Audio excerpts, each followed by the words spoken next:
बिस्मिल्लाहिर्रहमानिर्रहीम। अस्सलामुअलैकुम। Welcome to my channel this world.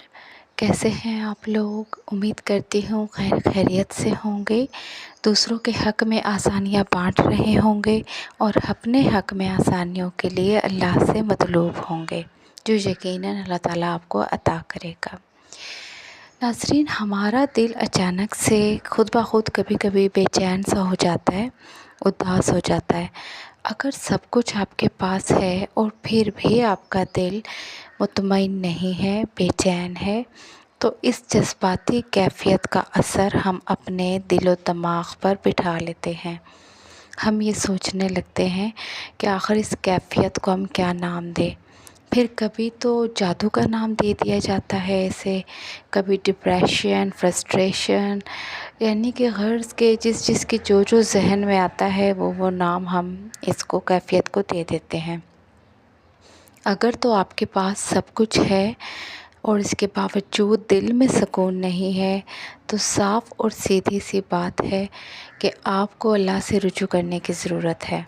आपके दिल को, आपकी रूह को कुछ तलब है, ज़िक्र अल्लाह की तलब। आप अल्लाह के ज़िक्र से लो लगाएं।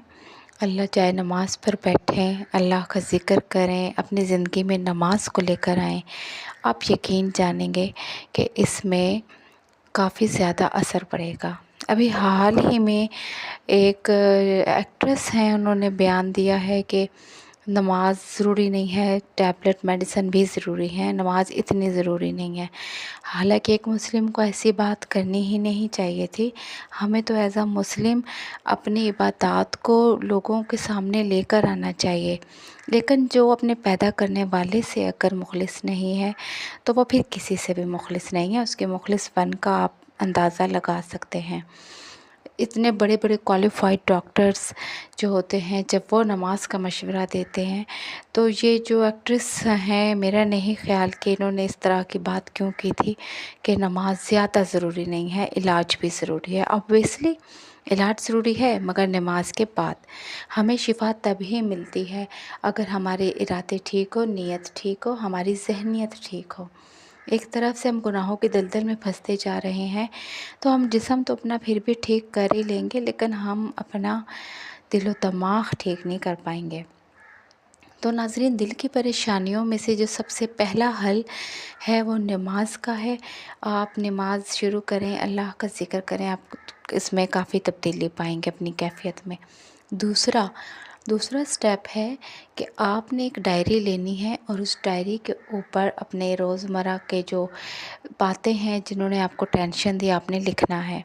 आप यकीन करें, आप जैसे जैसे उन बातों को डायरी पे लिखते जाएंगे, आपने ये नहीं सोचना कि बाद में किसी के हत्थे चढ़ गई, ये पेजेस किसी ने पढ़ लिए तो क्या होगा। इसका भी इलाज मैं आपको बताती हूँ कि सुबह उठते ही आपने उन पेजेस को रिमूव कर देना है, जला देना है। ये सिर्फ़ एक आपको तरीक़ाकार बताया जाता है टेंशन और डिप्रेशन रिमूव करने का।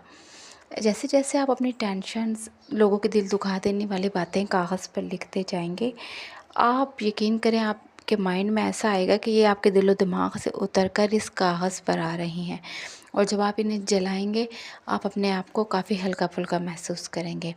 तीसरा स्टेप है हमारे बहन भाई, हमारे माँ बाप, हमारे खूनी रिश्ते। ये टेंशन रिमूव करने में सबसे ज़्यादा बुनियादी किरदार अदा करते हैं।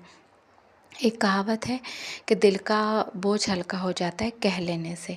जब हम अपनी टेंशन्स को, अपनी कैफ़ियत को दूसरों के सामने कह देते हैं, तो हमारा दिल का बोझ वाक़ई ही हल्का हो जाता है और हमें ऐसा लगता है कि जैसे एक बड़ा सा भार था, एक गठरी थी, वज़न था जो हमारे सर से उतर चुका है।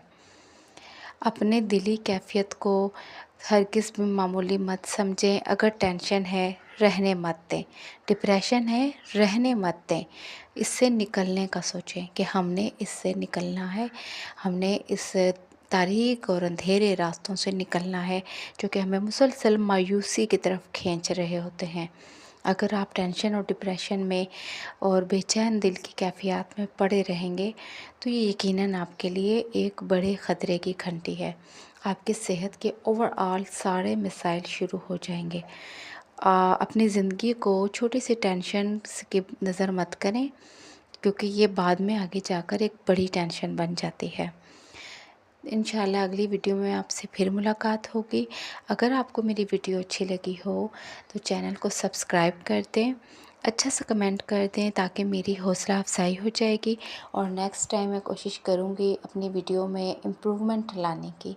अच्छे अच्छे सजेशंस भी मुझे दें, किन टॉपिक्स पर आप वीडियो चाहते हैं, मैं उन टॉपिक्स पर पूरी तहकीक करके एक मुनासिब सी अच्छी सी वीडियो आपके सामने इंशाल्लाह लेकर आऊँगी। ओके, अल्लाह हाफ़िज़।